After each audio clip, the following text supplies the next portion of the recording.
que likambo kovanda na Afrique du Sud non soto bitolo likambo illégalité en tant que mutu osala masolo wana conseil ni liboso na kopesa bato o bana mboka o Afrique du Sud awa oyo bavandaka awa na ba o balingaka baya awa pour kozala pena na posement ya kovanda conseil ni kopesa.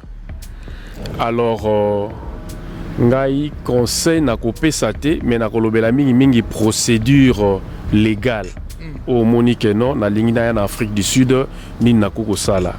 D'un côté toza na voie ya visa au cause visa non normal et cause à la visa d'études, visa de travail et puis visa songolo topakala. Mais mutu o alingi neti peut-être aya awa pona ko babenga ngo demande d'asile ko boka lokola ngunda et en a procédure normale.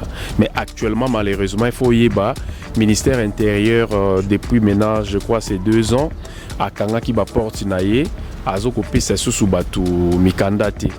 Alors na kawana eza na moi difficulté pour le moment pour na ba nouveau venu. Mais na procédure nguna pour le moment vraiment eza moi difficile. Eza très difficile. Bato bazana bazoya bazo mikandate et problème eza entre parquet na Scalabrini mais pour le moment toujours la décision où il pesami na ekozwa le 28 août parce que faut yeba Moutou azala mukandate en Afrique du Sud, toujours qualifiant le la section 49, il y a acte 13, il y a 2002, donc undocumented. Kawana, High Court, il y a Cape Town, il y a Western Cape, après ça qui décision à l'obaki, bateau bazana mikandate, bakoki jamais ko déporter bango. Pour ba déporter yo, il fallait au mafez officiel au mafez azo déporter moto il faut aller dans guideline où ils ont une section tétifou où il y a clarification par rapport à la déportation pour déporter moto azala mukandate il faut ko azala criminel il faut moto ana azala danger public il faut moto ana azaki na mass live il faut moto ana asa sous désirable en Afrique du Sud. Tiko bato bazangi mikanda o tozana bona mboka o bazangi mikanda. Nandongo lobi que non bazana droit ko déporter bango te. Est-ce que bazana espérance moko est-ce que bakozela est-ce que bakozela zelaka awa étant donné yo mo so lobi que on m'a fait ba suspendaki moi ma solo européen sur mikanda est-ce que bazana droit est-ce que baza safe? Na ebisio bato bazana mikanda te garantie ezali parce que zamboka ya mibeko. Alors actuellement awa ezaki na décision ya Western Cape High Court alobi que no bo déporter bato bazana mikanda te. Mais décision ya Gauteng province kuna High Court lobi faut déporter bato mikanda. Vous voyez? Alors bato bazana mikanda faut déporter bango. Il y a eu 2 décisions. Il y a Western Cape na ya Jobu ya Johannesburg. Mais ce qu'on a minute oyo judiciary system body corporation ba kotina étude à faisabilité ba impliquer 3e juge ba comme le rôle à 3 ba kopé sa biso résultat seulement à partir le 28 août. Quand mususu yo monango déjà awa actuellement muto ana statut mais bazo boto la statut o ka withdraw l'office status na fournisseur de quota ba pesi muto statut muto aza reconnu le rôle réfugié sur le plan international ba habiter faut pesa statut non parce que Congo et Bongi yo witaki Lubumbashi Bongi faut zonga mais c'est de n'importe quoi. C'est de n'importe quoi. Bako boto leur statut aux a déjà reconnu. Vous comprenez tout ça pourquoi parce que et l'oba mi clair tant on eu statut na yo après 10 ans au cours ça l'application à certification au cours ça la pas application après certification ba peso résidence. Donc pour la relation comment est-ce que on m'a fait ça la manière vraiment dilatoire justement pour pénaliser bat mais mingi na beta c'était faut koyeba tant on a na statut bande ko mingi azui statut en Afrique du Sud mazape na passeport ye Congo kwenda vutuka yo boka ngunda ke na zo Congo te pona pour la guerre mais yo comment d'un côté on a statut de l'autre côté na passeport au Kendaka nzo zo baté que ba mouvement nous au sala il y a la traçabilité et zo na système à Nice. Donc na mito do babilo ko next Kendaka ba up and down atabo za so ba kombo moko do eza to benga ba sauter la traçabilité ba rotika yo Kendaka na au Congo. Yo kendaka na au Congo mais tango olingo sala siko application pour na certification koloba ke non voilà nga na zu Afrique du Sud ko la pays na nga second na revanda wa na contribuer na économie mbo na futa taxe ba impôt tout ça pour ba peso certification ne ba rolandelo ba bi ke non te yo bimara déjà obimaka aneboy obimaka aneboy obimaka aneboy tozobotola au statut onzoka intention to withdraw the status pour la décision finale. Alors on a mis est-ce que l'organisation autour ba congolais na rotanga bina ba kombote mes apebele o yo sala que non les réunis ba congolais na mboka o est-ce que vous avez parmi ba organisation wana ou bien bino vous a détaché ou bien nini est-ce que ba organisation on peut eza safe est-ce que bazo lande la paix en tant que bino ka bolimbi si na lobi naza membre ben azo fait partie na ba organisation songolo to pakaza lokuta ngaza na parquet na sister na niveau à parquet donc yo travaille légalement na parquet na parquet na travailler na travailler na département de justice sud-africain hein département de justice awa na parquet ba obayibi na parquet ba yaka et puis na sister na parquet deported and I was talking about those who having a document expired.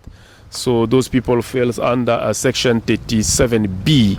So the law is very clear when it comes to section 37B. AOG must be paid. So AOG must be paid as a fine, as a penalty, in order for you to retrieve, to fix your paper, to obtain from Home Affairs. Yeah. Okay, we also spoke about those people that we call illegal foreigners, that they don't have papers, undocumented people. I don't know, what can you say to them, that they're staying in the country and they're comfortable to stay on that state? What can you say to them? I cannot blame, as I say to you in French, I cannot blame them. The problem is Home Affairs. Those people are here in South Africa and the Home Affairs closed the door. If you go to Epping, normally for those who are residing in Cape Town, Epping doors are closed. So the condition was you must have a passport and visa. There are some, they have also passport and visa, but if you go to Home Affairs now they change. So it's a lot of story. I think they need to fix from Home Affairs in order for people to have their paper legalized.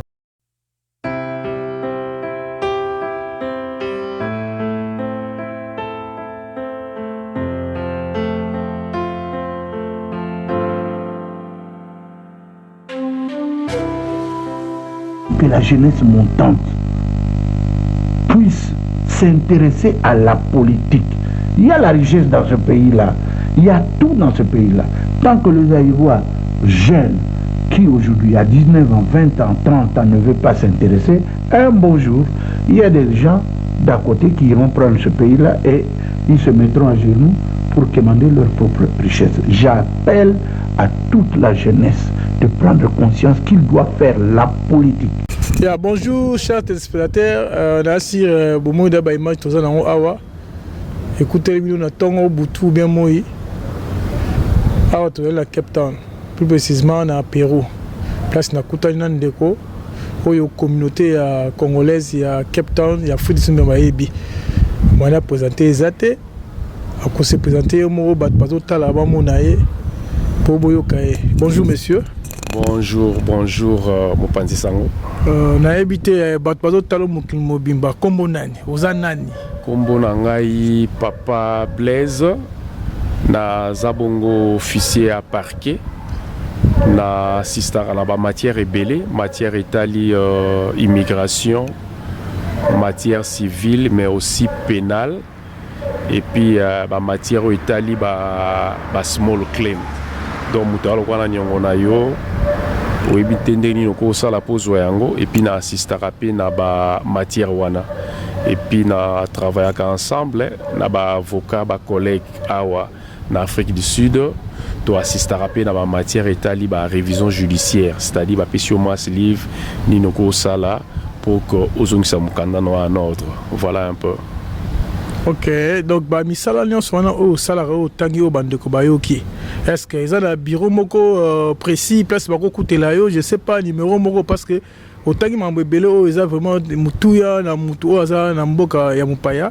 Je ne sais pas, est-ce qu'ils ont un bureau précis ou au travail ya hôtel makaka ya rotambola ou bien ils ont un bureau là bas numéro quelque part. Des bureaux ezali na numéro 17 Northern Street Pérou.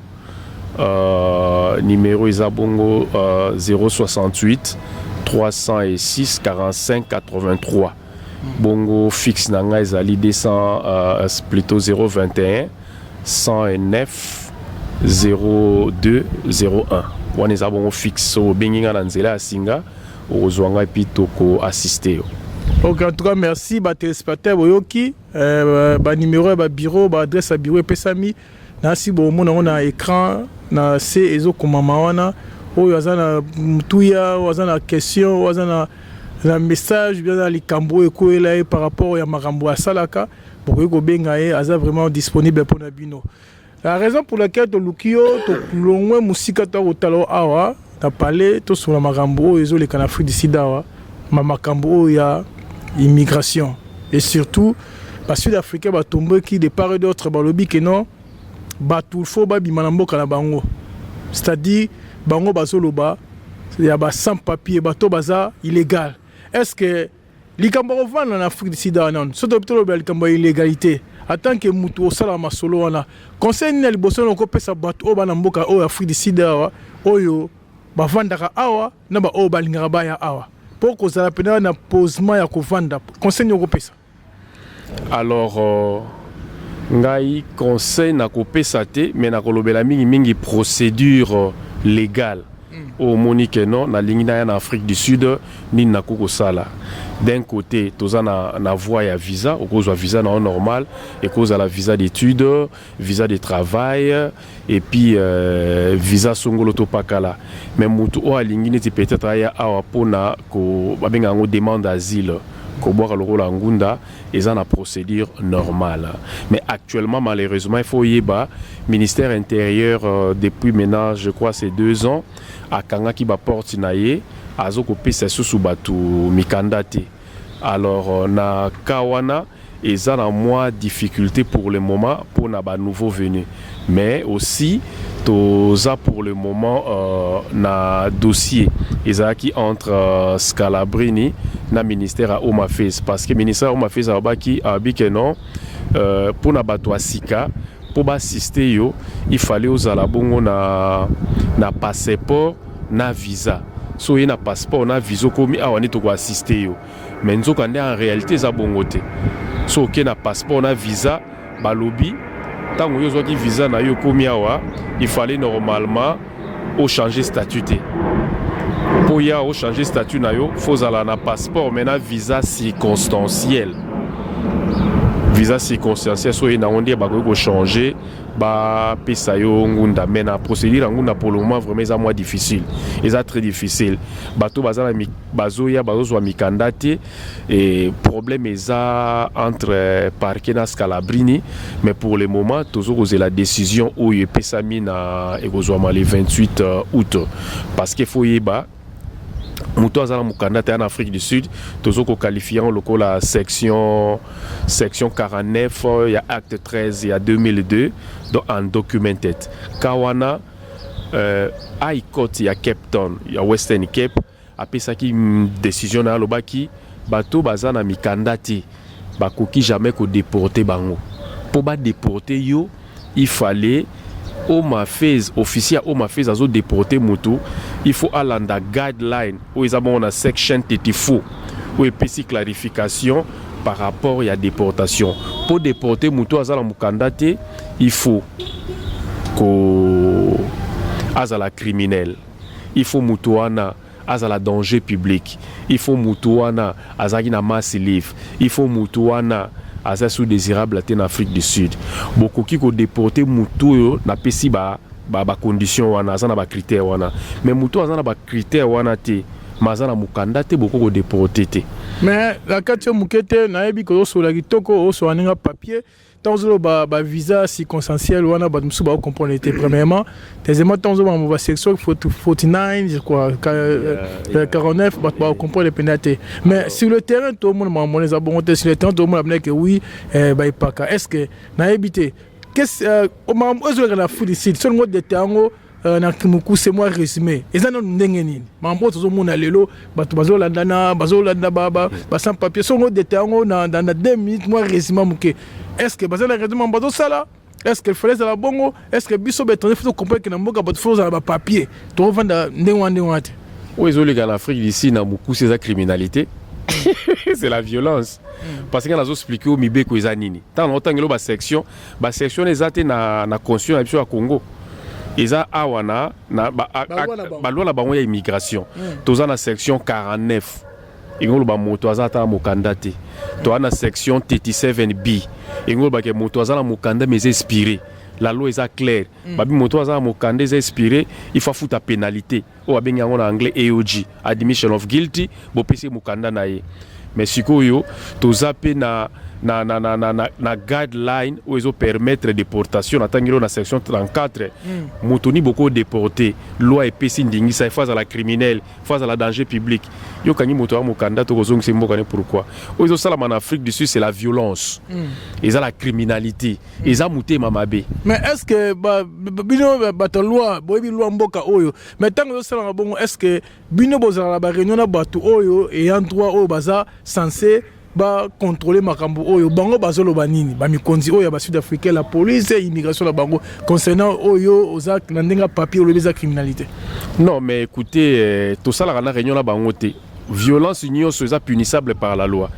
Soko sali loko oyo et longo banité na mibeko il y a des ceux là bazo kanga non na Belleville à parquet à Belleville bazo les na côte na Goudou également mais malheureusement ba on ba sala if bazo mibeko na maboko tant bazo kanga bango na fait sa pierre insta bazo expliquer ba droit na bango abi que non aux na droit ko samba yo moko aux na droit ya avocat ofele aux na droit ya avocat privé aux a réponse à mutu ozo sala mobulu la nzela zo moloko la ebi nyoso I don't have money to appoint a lawyer. Mais c'est grave. Ils ont mbongo te pour rezoa lawyer. Mbongo te rezoa lawyer mais vous sala ba dégâts, ils a violence, ils a ba sabotage, ils a biloko il fallait pas normalement salima.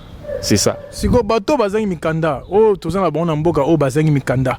Nandongo lobi que non, bazana doit ko déporter bangote. Est-ce que bazana espérance moko, est-ce que bako zela, est-ce que bako zela ka awa étant donné yomo sur lobi que on m'a fait ba suspendaki moi ma solo européen sur mikanda, est-ce que zana droit est-ce que baza safe?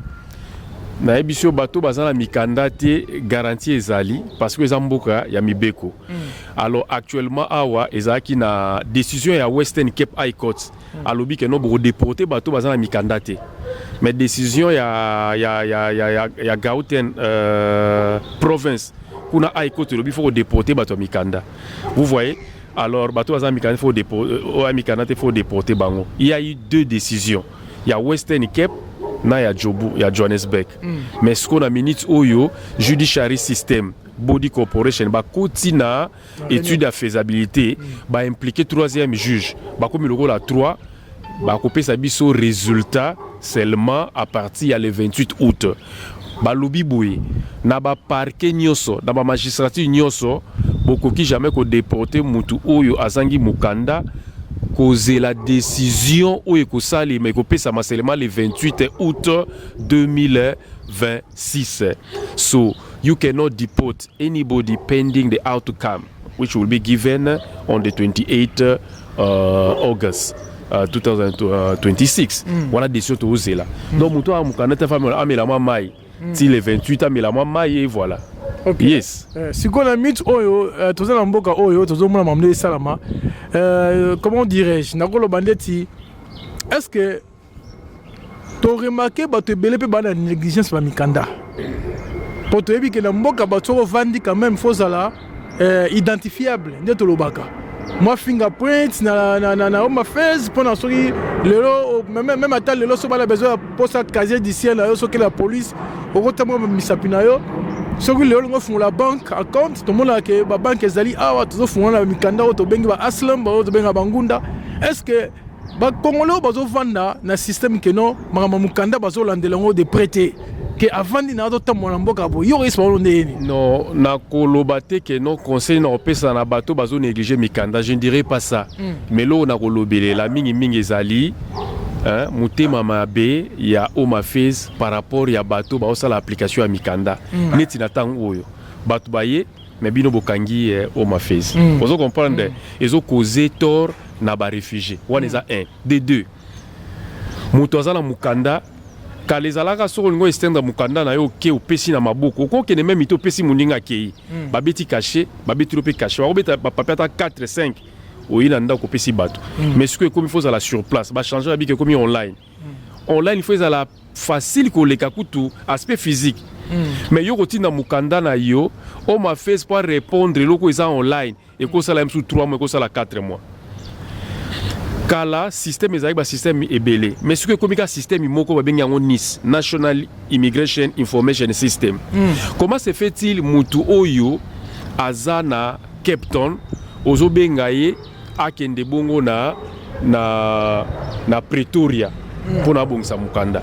Mais soki par exemple boire la Pretoria ou bien boire na Masina, au moins on te que non et ça peut possible, je sais pas. Est-ce que ko yebisa sud-africain oyo azana ID na ye avant na Cape Town ID baby et bungi na Cape Town azonga Eastern Cape ko bongisa ID na ye? Ok, kana ba ma fait local. Tout dans le système imoko. Pour na relaxo que non, on a condamné bande côté parce que baza mikanda te. Tout l'action comment est-ce que on m'a fait ça la paix que non batuba comme illégal.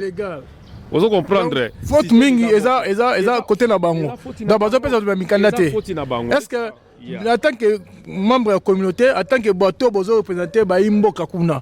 Est-ce que eza la façon bo yebisara bango pe que non eza lanterne na bango.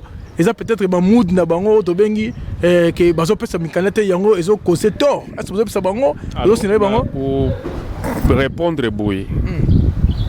Pour na batwaza mikandate na lobaki en clair que non pour le moment ba déporter mutute causer la réponse il y a le 28. Mais pour na muto azana mukanda est expiré. Ozola nangai c'est-à-dire ozana système. Oza under section 37B. La loi est claire. Au refus de pénalité, bazong sur la mukanda. Vous comprendre? La loi expiré. Au refus de mukanda expiré. Ezana section 37B. Il y a Act 18, il y a 2002. Donc quand on est clair, au refus de pénalité, bazong sur mukanda. Mais muto pas zana mass leave. Bapesio mass leave. Mass leave, c'est pas la finalité de tout. Yes, il y en a au ma Facebook silani. Mais ma petite option, na High Court ou la révision judiciaire. Ou ça pas recours mais la révision judiciaire à niveau ya High Court pour finalement bazou selon mukanda. Tout ça appelle maka mususu yo monango déjà actuellement mutu ana statut mais bazo boto la statut. Ou ka withdraw à l'office status. Na fouille de quota. Ba pesi mutu statut, mutu a reconnu le réfugié sur le plan international, ba habiter faut payer sa statut non parce que Congo est bongi. Yo, oui, t'as dit le Lubumbashi, bon, il faut zonga. Mais c'est de n'importe quoi. C'est de n'importe quoi. Bako boto leur statut, tu as déjà reconnu. Vous comprenez tout ça pourquoi? Parce que et l'oba mi clair, tant on a eu statut naïo après 10 ans, au cours de l'application à certification, au cours de l'application après certification, bah peso résidence. Donc pour la relation, comment est-ce qu'on m'a fait ça la manœuvre vraiment dilatoire justement pour pénaliser bateau? Bon, SR le Baranini pose un bamboka et le Baranini, mais qui chapeaute là-bas? Qui chapeaute là-bas? On parlerait d'un Rwandais qui chapeaute là-bas. C'est encore ça le problème. Donc tout ce qui est comme bonne nouvelle, on m'a fait ça le Barangote. Tout ce qui est comme bonne nouvelle, on m'a fait ça le Barangote. Donc c'est-à-dire, moi je pense qu'on a découragé des côtés. Base à la toujours na espoir. Je crois à cerner face à la APSA ça là moi pression on m'a fait. On m'a fait ça musala comme il se doit. Pour le moment, vous ne fonctionnez pas. Mais vous avez illégal. Bokangi bureau. Tu dis à quelqu'un où est censé aïe pour vous passer mukanda, vous fermez là-bas d'un côté de l'autre côté au kangi bureau. Mais ça c'est quoi? C'est la loi de la non-contradiction. Hein? En tout cas, vraiment, la nouvelle bokebi, en tout cas, dans la zone Togo, si comme un monde de Kindeboy, ceux qui par exemple, les tous en amont positivité, moi, en tant que biso étranger, européen, ça biso, en fait, pour la ligne de conduite, au bateau, ça l'année, pour y avoir de couper, la micanette, aux ébélés, Congolais, il y a. Na kanyos aux ali na yango, tous ali on a pour assister à chaque cas. Yango na lobby on est bandeli boye. Tant yo ya Afrique du Sud sika. Il y a un moto là-bas, il faut la porte, il y a ministère intérieur, au Luki Biso pour la histoire. Histoire est la histoire à Malamu. Ko beta histoire te lokola mutaota la balle, beta histoire lokola mutazo beta balle. Hein, comme je dis souvent, ton histoire doit revêtir un caractère pas passif, mais faut ça actif. Basala kingai nini, et comme la kingai nini. Ozomona nazaki na danger en wana bimaki. Donc nous allons t'assister pour beta histoire bien. Sur beta histoire malamu te ndé ko koma na makamwa ba rejet. Ba rejet wana so ko mimbala liboso temporel mbala comme définitif. La révision judiciaire na haute cour et zambongo belé. Il faut commencer à soigner l'histoire dès les débuts là-bas. Mais bateau peut balimba botre ba statut. Ça c'est rien. La loi est claire. bapesi option à représentation to ça représentation pour na kozongisa statut na yo mais mingi na beta c'était faut koyeba tant oza na statut bande ko mingi azui statut na Afrique du Sud maza pe na passeport ye Congo kwenda vutuka yo boka ngunda ke na zonga Congo te pona guerre mais yo koma d'un côté oza na statut de l'autre côté na passeport au Kendaka nzoko zo bate ke ba mouvement nous sala la traçabilité ezo na système à Nice. Donc la méthode babilo ko next Kendaka ba up and down ataboza so ba kombo moko donc eza to benga ba sauter la traçabilité ba rotika yo Kendaka na au Congo yo kendaka na Congo mais tant olingo sala siko application pour na certification kolobake non voilà nga na Afrique du Sud ko la pays na nga second na rovandawa na contribuer na économie ya mboka na futa taxe ba impôt tout ça pour ma personne certification ne ba kolandelo ba bike no te yo bimaka déjà obimaka année boy tozo botola au statut onzoka intention to withdraw the status par rapport ya bakwenda vutuka nayo so sala ka bakwenda vutuka ko sala ona kombo moko teza na statut ba kozelo pona application permanence nde bakobotola yo ekobeta obe bakino abenga ngo sauter yes en tout cas bozolanda en tout cas na si bo sepela ozomona mutazolo ba un responsable azolo marambo avec comment dirais-je avec précision. Donc, les gens sur la terre, balabala, tous sur il y a papier. Donc, il faut comprendre que non, marambo, les gens marambo, ils ont senga, ko vanda, ko talaba numéro zoleka, ko bengandeko, sur na kamoko, ils ont cité parce que mboka auto vanda, ils ont mboka balwa. Ils ont mboka loi, malgré auto mona, na libanda, bon, c'est quoi bateau, c'est la violence wana. Est-ce que maintenant ça est-ce que si la pote que chaque mardi il faut pas ça la continuité à marambo ça là est-ce que ça bon Afrique du Sud au fait bazo ko attaquer ba wrong people donc c'est-à-dire yo le bango waze quoi mutabeta ki mutu mususu yo zolanda mutu mususu non naïba kalikambo bandaka na 2008 baboma batu na ba train baboma batu na ba location location on a expliqué en bien na terre mais ya Kisasa eza lokola paka juma c'est le faubourg voilà location baboma ba congolais na location baboma batu mo ebele réunion salamaki na African hotel na Absa Bank na Cape Town nazwa ki chance à okende na réunion wana parce que nazaki pe membre ya éducateur à masse na domaine ya sida VIH TB. Et par raison bah sud-africain bazo avancer bah que non étranger ndé abotole biso musala étranger azobotola biso basi étranger ayawa ça ne va pas mais c'est faux na peso exemple mutalo bakalo la français asala na park abotolo musala place nini talent bozong si ba ghanéen bozong si ba malawite combien de misala ba sud-africain bazui donc bazo target ba wrong people. La réalité c'est quoi, il faut pas faire face à Wanamboka na bango, ba vanda ba sur la autorité, c'est ça. Bah ça le problème bango moko interne, ça n'a rien à voir avec nous. Oh bah ça les a monté à Mabé. Ozomona, c'est un peu ça. Et ça c'est pas bien. Ils ont encore encouragé et puis voilà. Yeah. OK, en tout cas merci beaucoup. En tout cas Bozolanda, en tout cas qui message il y a espère, il y a mambo nezole kawa. Na habité concernant biso en tant que Congolais, tout biso Congolais, ceux qui ont un message mo ko lancer na gouvernement na biso, na ba autorité na biso, na ambassadeur na biso na mboka oyo, est-ce que oyebisa nini pour biso to za un peu safe ndeto bana français pour ba Congolais ba za un peu écarté na ba makambo oyo oyebisa ni papa ceux qui ba beti mwana na yo et pas ya voisin, papa responsable akendaka tout neza nini Maramozo leka awa tomoni réaction ya autorité na bisoté. Ramaphosa semaine passée na Congo. Toki loko moko te. Il fallait que ça la loka ba Nigeria basali. Au beti ba sud ba Nigeria na Afrique du Sud na Nigeria ba zui DSTV MTN ba bi voilà to kata contrat. Il fallait za la ningwana ba benga en français du tac au tac. Moi relation bilatérale au cas où initialement koto ba BBC bino bino bolakse que non ça ne va pas. Sauf voisin beti mwana na yo yo ke tout na to ça eloko moroté. Vous voyez d'une manière continuelle en obeta karabana. De la part ya Congo on a senti quand même ce qu'on dit en français un peu de l'impassibilité sans intérêt et talibisoté et ça mala muté. Ozomo to na pays to biloko ba ni ticket Vous comprenez? Bato kufa mais on doit sentir tes positions il y a autorité congolaise. Donc d'être membre l'État n'existe pas, même on dit on a mboka on a ça. Mais c'est ça. Sur une Congo interne, voilà l'externe, donc on tue les gens et puis l'État comme ça la fille de tout ça, il faut ça la tout aurait. Des situations comme ça, vraiment appeler, faire les suivis, ça sera une bonne chose. Donc, on a désolé parce que dans l'andi vraiment réaction de l'autorité n'a sauté. Je pense prochainement s'il y a des problèmes comme ça, il faut que tout n'a que l'autorité je crois et vous avez bien pour respecter biso. Voilà. Ok, en tout cas merci beaucoup. En tout cas merci pour nos propos tenir. Tout le monde est un peu logique.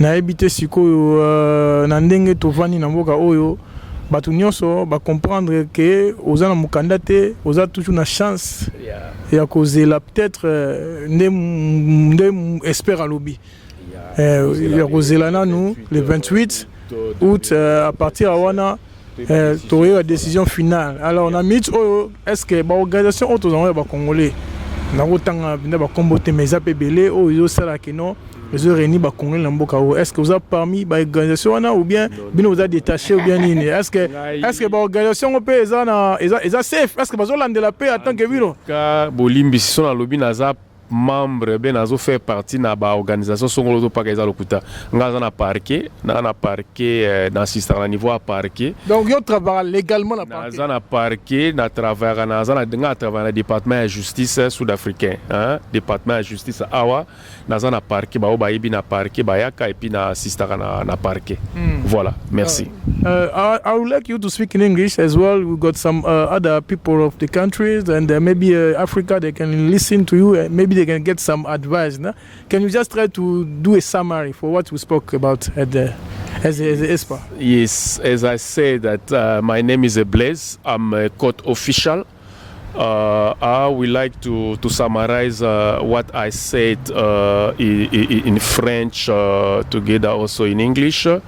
I was talking about the court proceedings in respect of immigration issue. So I raised the issue about the section 49 of referring to undocumented. So the Western Cape government position is very clear. You cannot deport anybody pending the outcome of the session will take place, and the outcome will be ready by the 28th August this year. So in terms of that section, but again, the Western Cape is very clear. If you want to deport someone in respect of Section 49, there is a guideline in Section 34 guideline given to Home Affairs official. In order to deport, the person must be a public danger, and it must be also a criminal, and that person will be also like having like a decision, final decision from the judicial review, so that person can be deported. And I was talking about those who having a document expired. So those people falls under section 37B. So the law is very clear when it comes to section 37B. AOG must be paid. So AOG must be paid as a fine, as a penalty, in order for you to retrieve to fix your paper to obtain from Home Affairs. Yeah. Okay, we also spoke about those people that we call illegal foreigners, that they don't have papers, undocumented people. I don't know, what can you say to them, that they're staying in the country and they're comfortable to stay on that state? What can you say to them? I cannot blame, as I say to you in French, I cannot blame them. The problem is Home Affairs. Those people are here in South Africa, and the Home Affairs closed the door. If you go to Epping, normally for those who are residing in Cape Town, Epping doors are closed. So the condition was you must have a passport and visa. There are some, they have also passport and visa, but if you go to Home Affairs now, they change. So it's a lot of story. I think they need to fix from Home Affairs in order for people to have their paper legalized. So I cannot blame people without a paper. I blame Home Affairs. They need to fix this issue. really it's a problem currently. Yeah. Okay. So the last word, it was about the country that we come from. What can you suggest for the country that we come from? What can they can do about us, like we are here in South Africa, about that situation? For example, the neighbor is beating your child. What you need to do? You need to go there and face the neighbor. If you don't raise that issue, the neighbor will continue to beat your child. Our country, we need to stand up. What's happening here is not right. You need to stand up to say no. Stop to that. Stop. I think that will be a nice position of a real man. You cannot let someone be beaten and then as a father you don't talk. It doesn't make sense. All right. Thank you very much. Yeah, thank you so much. Ainsi Bolandi, Bomoni espère à lobby, Papa Blaise.